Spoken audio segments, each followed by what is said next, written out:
Alright, rev up your engines. You want to know the secret? You want to know how to make your car outlast pretty much everyone else's on the road, maybe even outlast your mortgage? Well, you've come to the right place. Forget all that nonsense about cars being disposable these days. That's what the dealerships and the manufacturers want you to believe, so you keep coming back to buy their new, overly complicated and frankly unreliable junk. They design them to break, but I'm here to tell you that with a little bit of know-how and some good old-fashioned common sense, you can keep your trusty steed running smooth as silk for hundreds of thousands of miles. We're not talking about just limping along. We're talking about real, reliable transportation that doesn't nickel and dime you to death. Today, I'm gonna pull back the curtain and show you the 6 simple habits that can push your car over the 500,000 mile mark, and do it without you having to take out a second mortgage for major repairs. These aren't some fancy, expensive tricks that require a PhD in mechanical engineering. No siree. These are practical, down-to-earth tips that anyone can follow.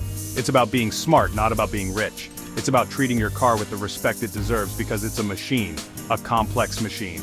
And if you take care of it, it will take care of you. We're going to build a foundation of reliability that will make your car the envy of the neighborhood, while everyone else is trading in their problems for new ones. And listen, this isn't just for the gearheads and the DIY fanatics who spend their weekends covered in grease. Although if that's you, welcome aboard. This is for everyone. Whether you're a student trying to make your first car last through college, a budget-conscious driver who's sick and tired of surprise repair bills, or just someone who loves their car and wants to keep that ride running strong for as long as humanly possible, these tips are pure gold. You don't need a garage full of expensive tools. You just need a little bit of discipline and the willingness to pay attention to what your car is telling you. This is the real-world guide to automotive immortality, folks. So buckle up and pay close attention because we're gonna go through these habits one by one. And you'll definitely want to stick around for habit number 6. It's the one most people completely ignore, they just blow it off. But I'm telling you, it's the secret weapon. It's the one thing that could literally save you thousands, maybe even tens of thousands of dollars in the long run.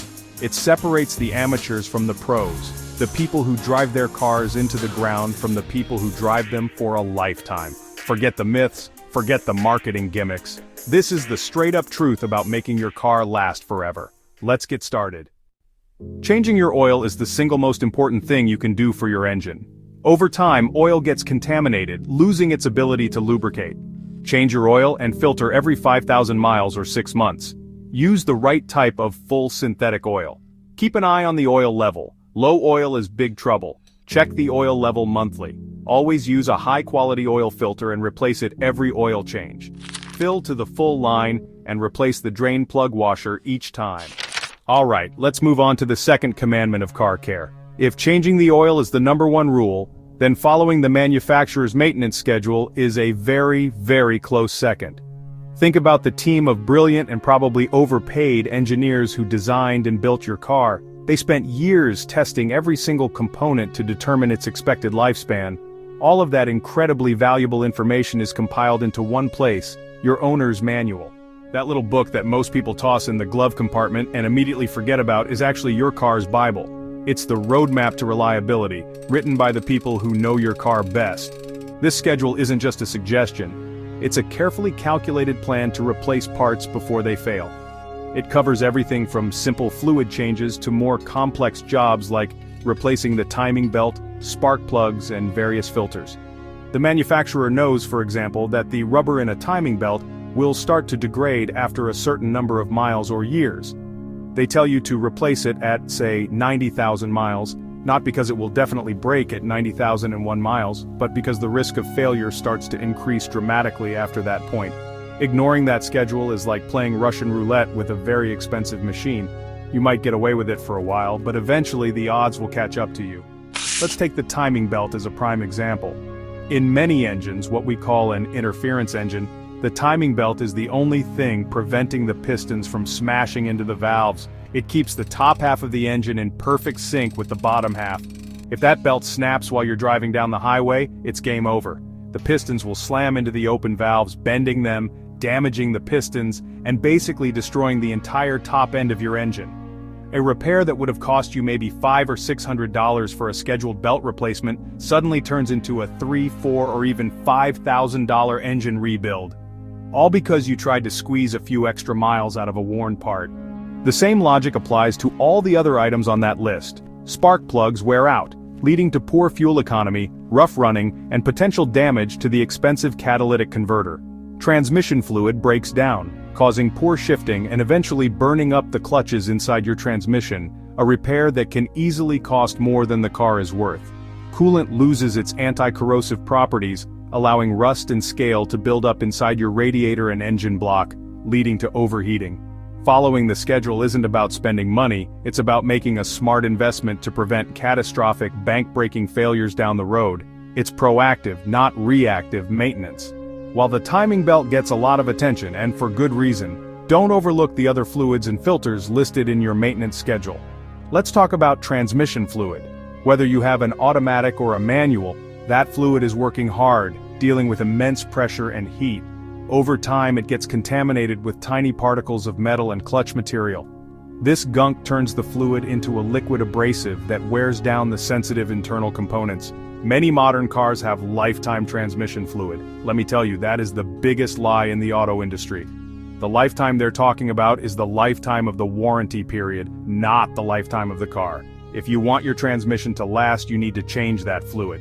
For most automatic transmissions, I recommend a drain and fill every 30,000 to 40,000 miles. Not a high-pressure flush, which can sometimes dislodge gunk and cause more problems, but a simple drain of the pan and a refill with the correct manufacturer-specified fluid. Using the wrong type of transmission fluid is a death sentence, so don't even think about it. For manual transmissions, it's even easier and should also be done on a regular basis. This simple service can be the difference between a transmission that shifts smoothly for 300,000 miles and one that's toast at 100,000. Then you have your other critical fluids like the brake fluid and the coolant. Brake fluid is hygroscopic, which is a fancy way of saying it absorbs moisture from the air. Over time, that water content lowers the fluid's boiling point, which can lead to a spongy pedal or even complete brake failure under heavy use. Worse yet, that moisture causes corrosion from the inside out, damaging expensive components like the ABS module, master cylinder, and brake calipers. Bleeding your brake system and replacing the fluid every 2 to 3 years is a critical safety and maintenance item.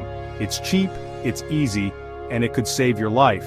And don't forget the filters. I'm not just talking about the oil filter. Your engine has an air filter that keeps dust and debris from being sucked into the cylinders, which would act like sandpaper on your piston rings. A clogged air filter also suffocates your engine, reducing power and hurting fuel economy. They're cheap and usually incredibly easy to replace yourself in just a few minutes. You also have a cabin air filter that cleans the air you breathe inside the car, and a fuel filter that prevents dirt from the gas tank from clogging your fuel injectors. Ignoring these simple, inexpensive parts is just plain foolish and will cost you more in the long run. Let's just do some simple math here. Let's say your car's maintenance schedule calls for a new timing belt, water pump, and tensioner at 90,000 miles. The job might cost you, let's be generous, around $800 at a good independent shop. You decide to skip it. You're feeling lucky. You drive another 20,000 miles and then one day, snap. The belt breaks.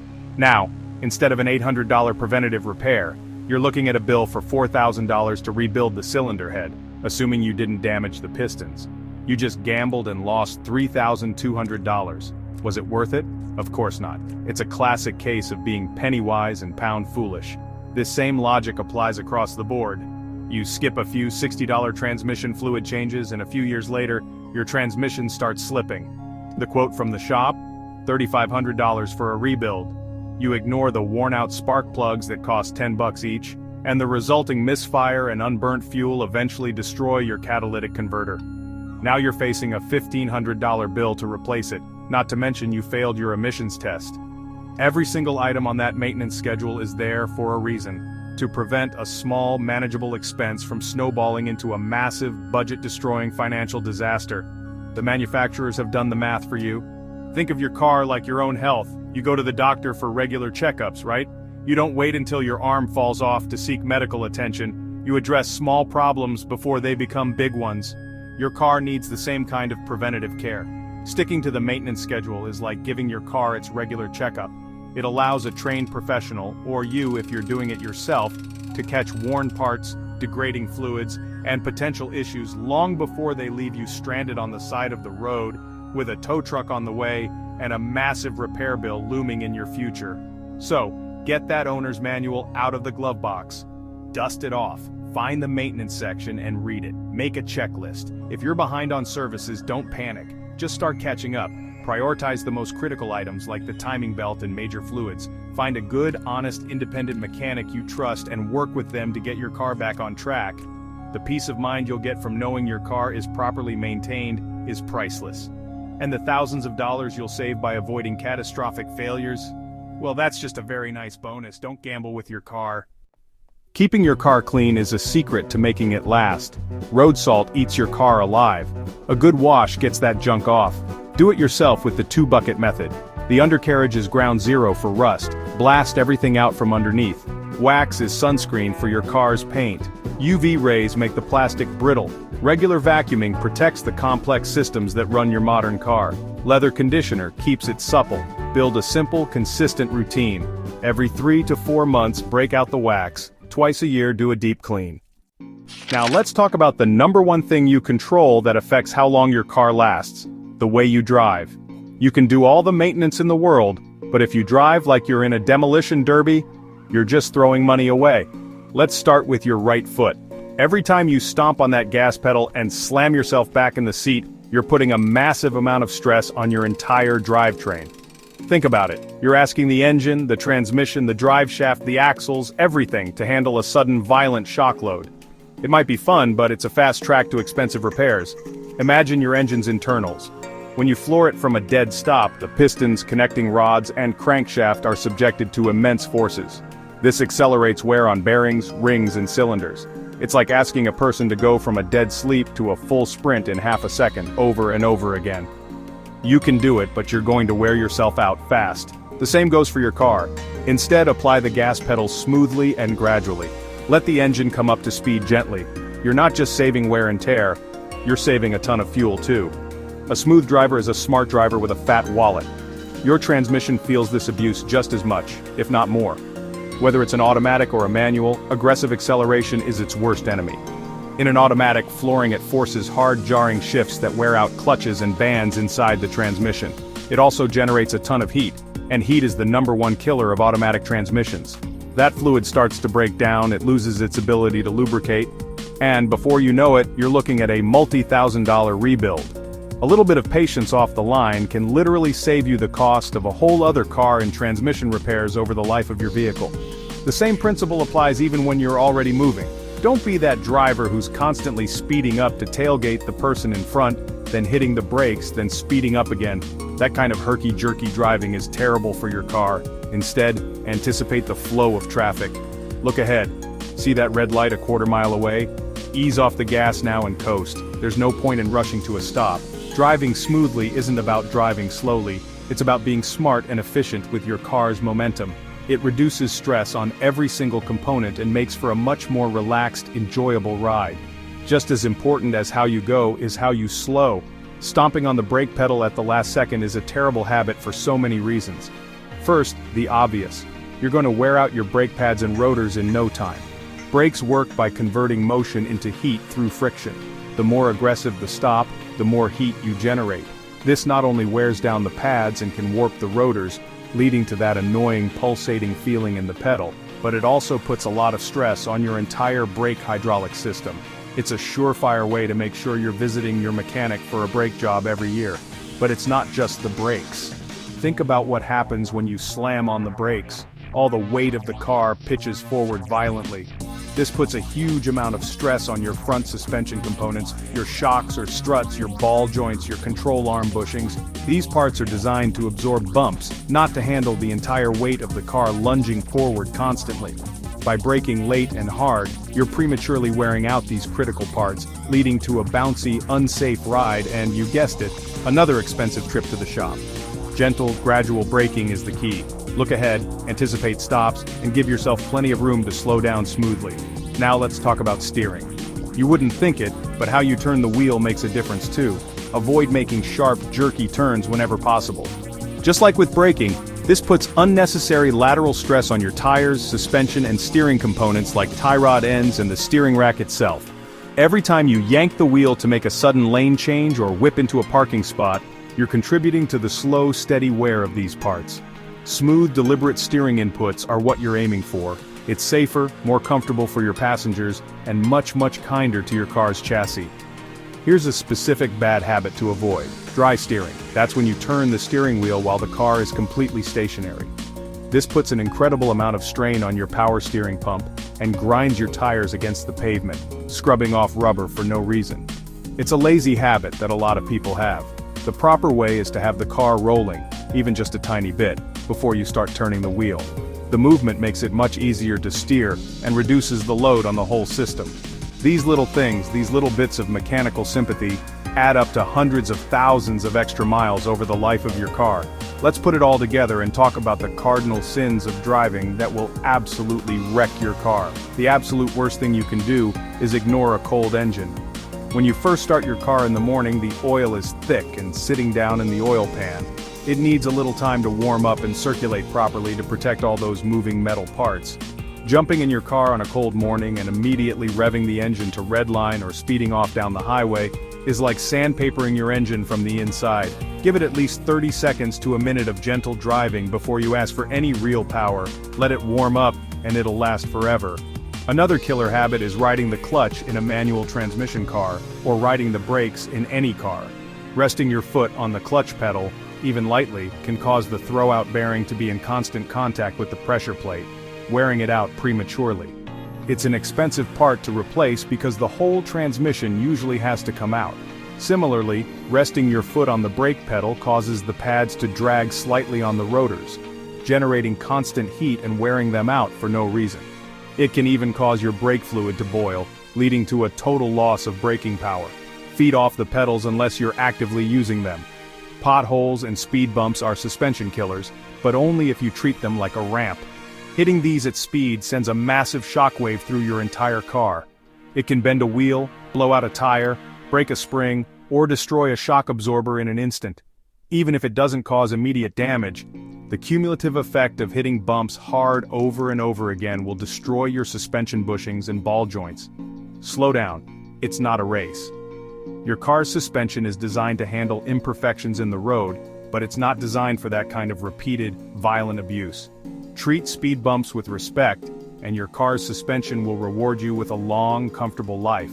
Finally, one of the most common and damaging habits, shifting from reverse to drive or vice versa, while the car is still moving. People do this all the time when they're in a hurry, pulling out of a parking spot. They'll be rolling backward, and they'll throw the gear selector into D before the car has come to a complete stop. This forces your transmission to act as a brake, putting a horrifying amount of strain on the internal components. You can literally hear and feel the car jolt. Doing this is a guaranteed way to destroy your transmission bands, your clutches, and your universal joints. It takes 1 extra second to come to a complete stop before changing direction. That 1 second can save you $5,000. Be smooth, be smart, and your car will run forever. Let's talk about fluids and tire pressure. Small habits, big results. Regularly check coolant, brake, and transmission fluids to prevent overheating, brake failure, and transmission issues. Also check tire pressure monthly for even wear and safety. A quick monthly check can save you from major repairs and keep your car running smoothly for years. Listen to your car, it's constantly communicating. Squeaks, rattles, and clunks are messages. Ignoring them is the worst thing you can do. Develop a baseline by listening without the radio. Recognize when something is abnormal. Warning lights mean there's a problem. Don't ignore them. They are important indicators of your vehicle's health. Keep a log or journal. Write down anything out of the ordinary. Listen, observe, log, and act fast. There you have it. 6 simple, powerful habits that can take your car from an average lifespan to a legendary one. We're talking about hitting that 500,000-mile milestone and maybe even beyond. It's not about luck, and it's not about buying some magical, indestructible car.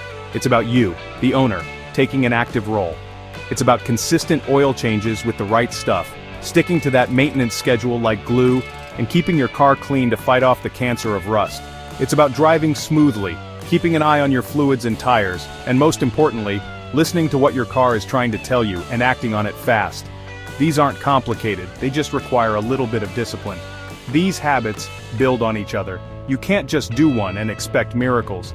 But when you combine them, you create a powerful system of preventative care that will save you thousands, maybe even tens of thousands of dollars in repairs over the life of your car. You'll avoid the stress of unexpected breakdowns and the headache of being without a vehicle. You'll have a reliable machine that you can count on, day in and day out, for years and years to come. It all starts with changing your mindset from a reactive car owner to a proactive one. So my question to you is, which one of these habits are you going to start with today? Let me know down in the comments below. I read every single one. If this video helped you out, do me a favor and rev up that like button, subscribe to the channel if you haven't already, and ring that bell so you don't miss a single one of my videos. I'm here to help you keep your car on the road and out of the repair shop, saving you a ton of money along the way. Your support helps me keep making these videos for you, and I really appreciate every one of you. So, thank you for watching, and thank you for being part of this community of smart car owners. And hey, stick around because you're not going to want to miss what's coming up next. Now that you know the secrets to making a car last forever, you need to know about the dark side. In my next video, I'm going to reveal the top 5.